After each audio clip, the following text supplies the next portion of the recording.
Bes, panoorin natin to. Galing mag-design ng cake. Tingnan natin kung paano niya ginagawa. Ayun.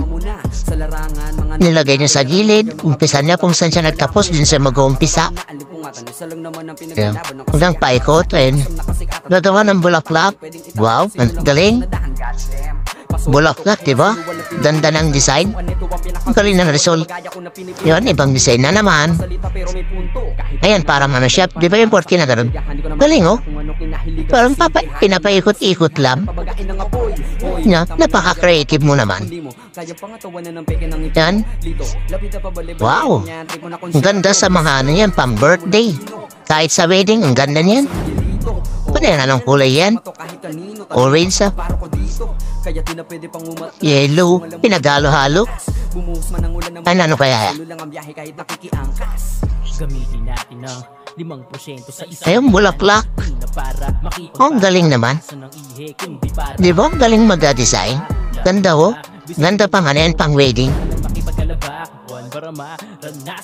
Yan, isa naman. Ano naman yan, square. Yan. Parang laso, ribbon. Ganda, di ba? Sana all magaling mag-design. Ako marunong din naman ako konti sa cake, pero yan talaga. Bilib na bilib talaga ako. Yan. Ang bulaklak ulit, pero ibang klaseng bulaklak na naman. Yun, no?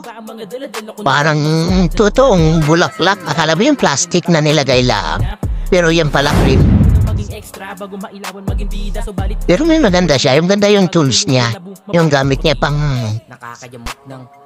shape. Yun pa ulit-ulit lang pagkatapos niya nasa labas ng sa loob. Ano kaya yan? Isang bulaklak na malaki. Galing. Napaka-creative. Sana all may talent talaga. Yan nga, may ibang talento talaga. Ano yan? Parang ano lang? Ano kaya yan? Teddy bear. Lupit. Lalo sa mga bata yan. Tuwa na. Pag ganyan yung cake nila pag mag-birthday. Siguro mahal din kaya yan. Ano kaya to?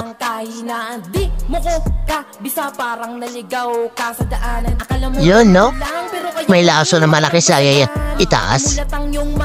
No, ibang klaseng design na naman. Ay, ribbon. Ay, parang itinali siya. Ano kaya?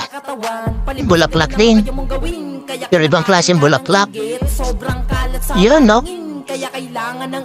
Galing naman. Napakalupit mo talaga, idol.